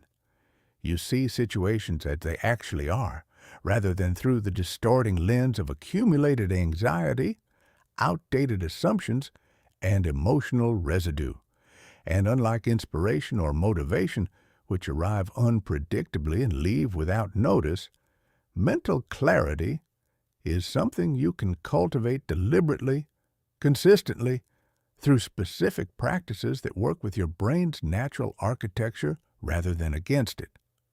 The first and most important thing to understand about mental clarity is what destroys it. The primary culprit isn't complexity, it's accumulation. Your conscious mind has a limited processing capacity, and when that capacity is filled with unresolved thoughts, unprocessed emotions, unexamined assumptions, and an endless incoming stream of information, it becomes like a desk buried under weeks of unopened mail. The desk still exists. The capacity is still there, but you can't actually use it effectively until you clear the surface. Mental decluttering is therefore not a luxury. It's maintenance. Regular, deliberate clearing of your mental space, through journaling, meditation, or simply sitting quietly with your thoughts without immediately acting on them, restores the cognitive capacity that accumulated clutter has been quietly consuming. One of the most reliable paths to mental clarity is the practice that contemplative traditions have pointed toward for thousands of years, and that modern neuroscience has now thoroughly validated: meditation. Not in the sense of achieving some exotic altered state, but in the simplest possible sense, the practice of sitting with your attention, noticing when it wanders, and returning it to a chosen point of focus, again and again, without judgment, without force. What this practice builds over time is not the absence of mental chatter. It's a changed relationship to it.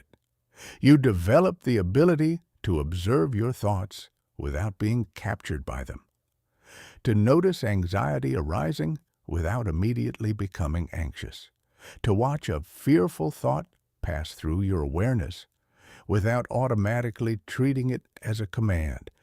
This is not detachment. It's a kind of spaciousness, the inner room to choose your response rather than simply react to your conditioning. A crucial dimension of mental clarity that rarely gets the attention it deserves is the ability to distinguish between facts and the stories you're telling about facts. These are not the same thing, and conflating them is one of the most consistent sources of unnecessary suffering and poor decision-making available to human beings. A fact is something that happened. A story is the meaning you've assigned to it. My presentation didn't land the way I intended is a fact. This proves I'm not cut out for leadership is a story, one assembled from the fact, filtered through existing insecurities, colored by the emotional intensity of the moment, and delivered with the false authority of self-evident truth. The practice of separating fact from story, asking yourself with genuine curiosity, what actually happened here and what am I adding to that, creates an immediate and sometimes dramatic increase in mental clarity. Because most of the fog is not coming from reality. It's coming from the stories layered on top of reality. Questions are among the most powerful clarity tools available to you, not because they provide answers, but because they direct your attention. The question you ask determines what your mind goes looking for. Poor questions. Why does this always happen to me? What's wrong with me? Why can't I figure this out? Send your mind into loops that generate shame, frustration, and paralysis. They are questions that look inward to find deficiency, Powerful questions send your mind somewhere useful. What do I actually know to be true here? Cuts through assumption. What matters most in this situation? Cuts through noise. What would the clearest thinking version of me do right now?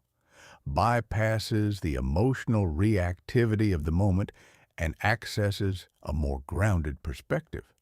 What am I not seeing?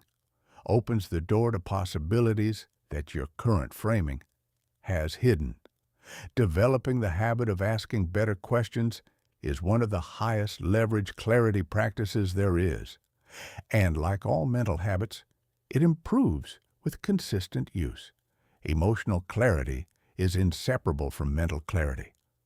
Strong, unprocessed emotions, particularly anger, fear, shame, and grief, don't disappear because you push them below the surface.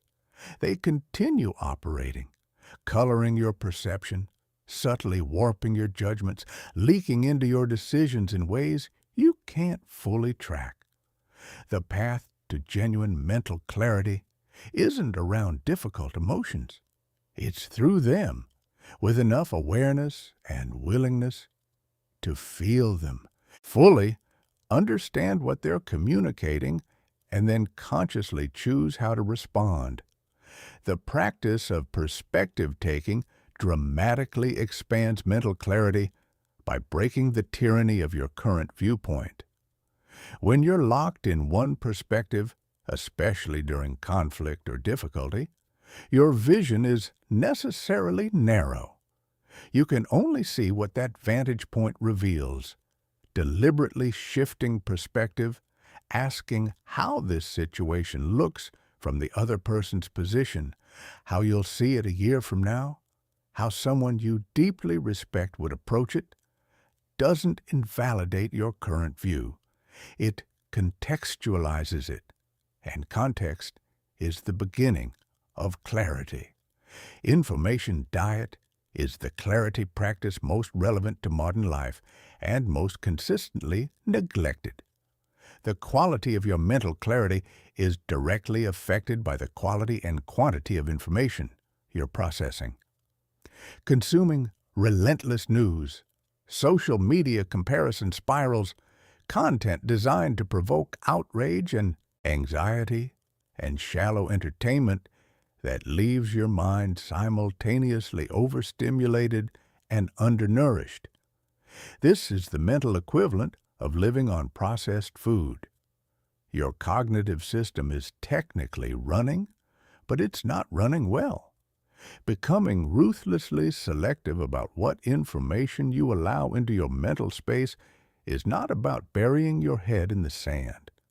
It's about recognizing that your attention is a resource with a real cost and choosing to spend it on inputs that genuinely nourish your thinking rather than deplete it. The ability to say no, clearly, confidently, and without elaborate justification is a clarity practice in itself. Every commitment you say yes to is a commitment of mental real estate. Every project, obligation, social engagement, and ongoing worry that lives in your mental space takes up processing capacity. Learning to say no to good things so you can be genuinely present for the great things isn't selfishness. It's the clarity to know that you are finite, that your attention is finite, and that honoring that reality is how you give your best to what matters most. When your mind is clear, you discover something that surprises many people. You already know more than you think you do.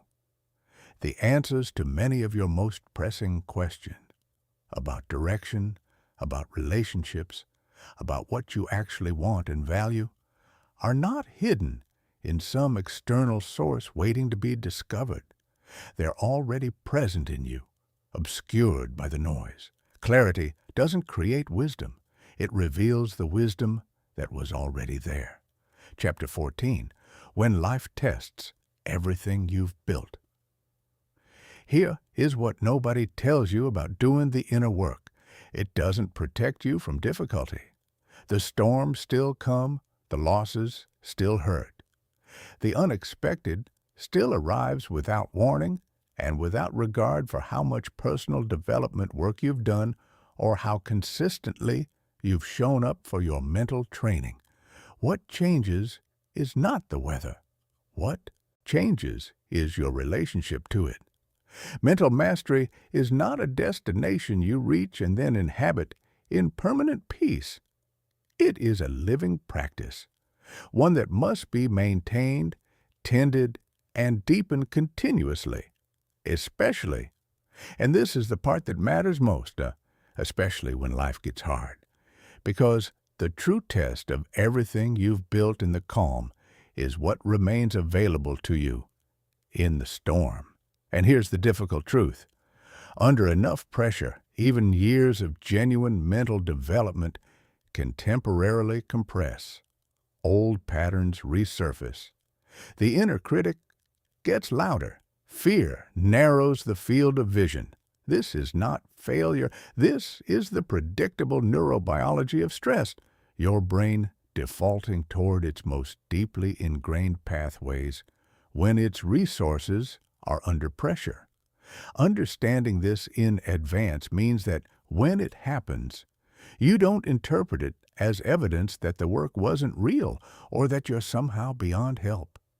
You recognize it as the moment when the practice matters most, not least. The single most important preparation you can make for difficult periods is to build your mental foundation before you need it. The time to establish your practices, strengthen your resilience, deepen your clarity, is not during the crisis. It's now, in the ordinary days, when the conditions are good enough to do the work well. You're not just building a skill for tomorrow's challenge.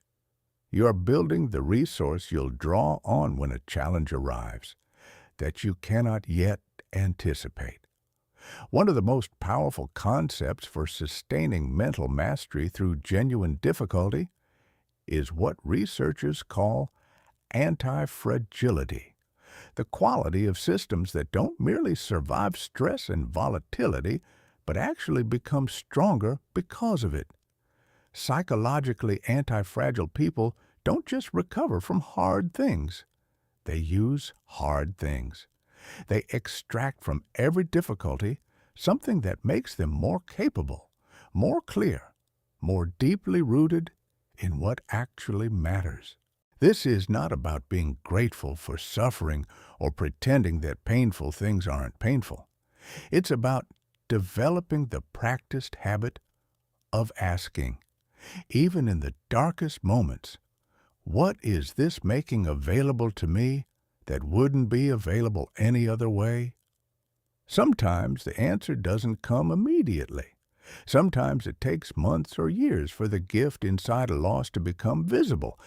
But the people who consistently ask the question, who refuse to let difficulty be merely something they survived, reliably emerge from hard periods with something they couldn't have built any other way.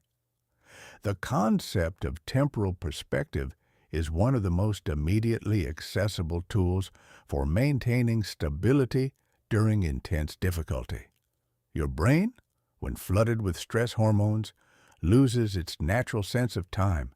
Everything feels permanent. The immediate pain expands to fill the entire horizon. The future becomes invisible. Consciously zooming out, deliberately asking yourself how you'll see this moment 1 year from now, 5 years from now, is not a way of dismissing what's happening. It's a way of restoring accurate perspective to a system that has temporarily lost it. Almost nothing that feels permanently devastating in the immediate moment actually is. And the simple act of remembering that can restore enough steadiness to make the next right move. Your support system is not optional for long-term mental mastery. This is one of the most consistent findings across all of resilience research. People who sustain meaningful growth through genuine adversity do not do it alone. They have people in their lives, mentors, peers, friends, professional support when needed, who understand the journey, who can hold perspective when theirs temporarily narrows, who can remind them of what they're building when the building feels impossible. Isolation makes everything harder, not because difficulty is less real when shared, but because your perspective expands when it encounters other perspectives, and because being genuinely known and supported activates neurobiological resources for coping that simply aren't accessible when you're navigating alone. Invest in your relationships with the same intentionality you invest in your individual mental practices. They are not separate from your inner work. They are part of it. The practice of regular mental inventory, honestly assessing your current state across the dimensions of mental mastery you've been developing, is what prevents small drifts from becoming large deviations. Are your beliefs still serving you? Or have you quietly slipped back into some familiar limiting ones under the pressure of a difficult season? Is your emotional regulation holding, or are you noticing more reactivity, more hair-trigger responses than usual? Is your self-talk still broadly constructive, or has the inner critic reclaimed territory during a vulnerable period?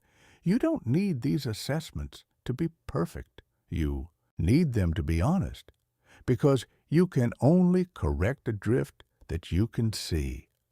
And the moment you can see it clearly, you've already begun to return.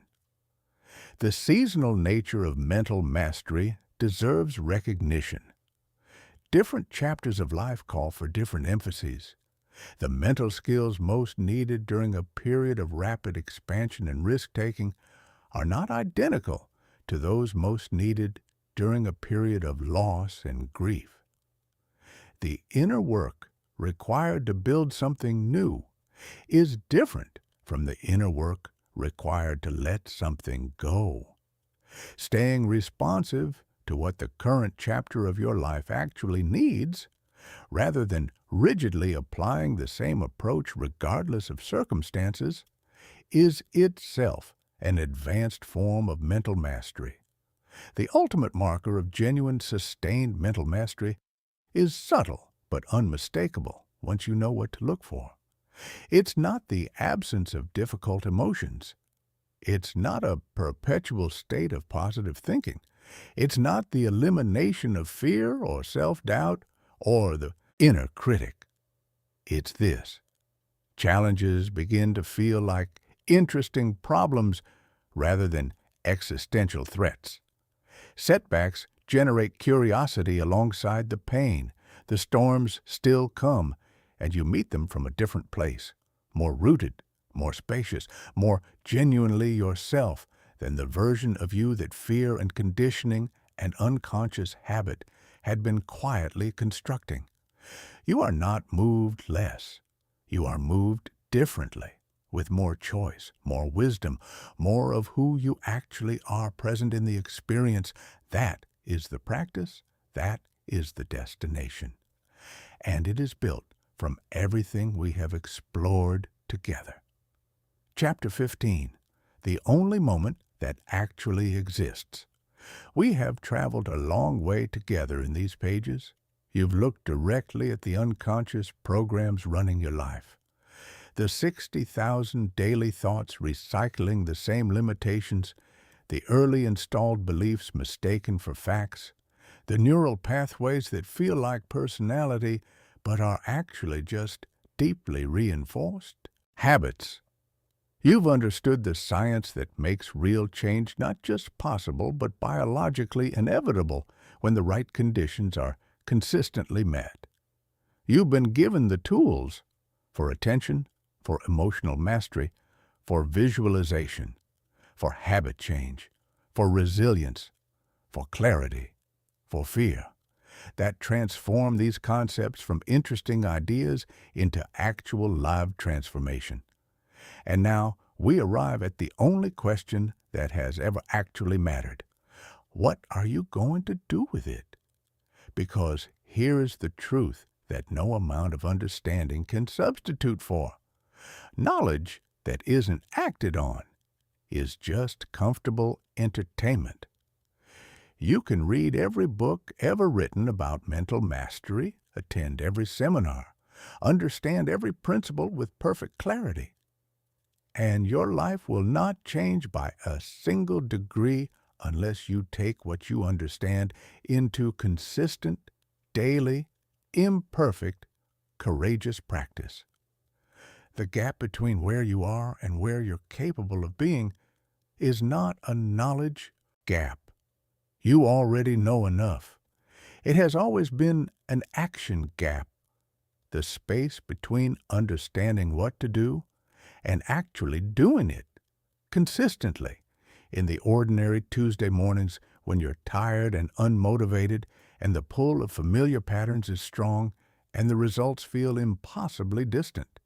That gap is crossed one day at a time, one choice at a time, one moment of catching a limiting thought and redirecting it, one deep breath before reacting, one morning of visualization instead of phone scrolling, one difficult conversation faced instead of avoided, one fear walked toward instead of around. These small acts are not small. They are the literal mechanism of transformation, the individual reps that build the neural architecture of the person you're becoming. Underestimate them, and you'll keep waiting for some dramatic turning point that never comes. Honor them, and you'll look back in a year and barely recognize the distance you've traveled. Here's what I want you to hold on to above everything else. You are not the fixed, finished product of your history. You are not the sum of your past limitations, your old fears, your recycled doubts, your most painful failures. You are a living, plastic, endlessly adaptive system with the demonstrated biological capacity to rewire, rebuild, and redirect at any point in your life. The science is unambiguous on this. Neuroplasticity doesn't expire. Your brain does not reach a point where it stops being able to change. The neural pathways you walk most consistently will always strengthen. The ones you stop walking will always begin to fade. This is true at 25. It is true at 50. It is true today. The version of you that thinks clearly under pressure, that exists. The version that manages emotions with skill and grace, that exists. The version that pursues what matters most without being stopped by fear, that exists. The version that wakes up with genuine clarity about who they are and where they're going, that exists. These are not fantasies about someone else's life. They are the natural result of the practices you've been given, applied with consistency and patience, and the kind of self-compassion that makes long-term practice sustainable. Your future self, the one who has done this work, who has built this mind, who lives from this level of mastery, is not a stranger you might become if everything goes right. They are the person you are actively constructing, one practice day at a time, starting from wherever you are right now. 3 commitments to carry forward from here. First, commit to daily mental training. Choose one practice: visualization, meditation, intentional reflection, cognitive restructuring, whatever calls to you most clearly right now, and do it every single day, not when motivated, not when convenient, every day. Start with 15 minutes. Build from there. This is the non-negotiable foundation of everything. Second, commit to conscious choice in the ordinary moments. Every day offers you dozens of opportunities to choose an empowering thought over a limiting one, a growth perspective over a victim stance, a deliberate response over an automatic reaction. These moments are where the real transformation happens, not in the dedicated practice sessions, but in the ordinary flow of your actual life. Bring your awareness there. Third, commit to continuous learning. Mental mastery is a lifelong journey, not a course you complete. Stay curious. Seek out perspectives that challenge and expand you. Study the inner lives of people who have built what you want to build. The day you decide you know enough is the day your growth quietly begins to contract. The techniques work. The principles are sound. The science is solid. But they only work if you work them with patience, when progress is invisible, with self-compassion, when you fall back into old patterns, with the long-view trust that consistent practice compounds into outcomes that seem almost miraculous to anyone who only sees the result and not the accumulated daily effort that built it. Your mind is the most powerful instrument you will ever have access to, and you now know how to use it. The only question remaining is the one only you can answer. Are you ready to control your mind and, through it, your world? Your moment is not someday. It is not when things settle down, or when you feel more prepared, or when the conditions are finally right. Your moment is exactly this one. The breath you're taking right now. The choice available to you in the next 5 minutes. Control your mind. Control your world. It starts now.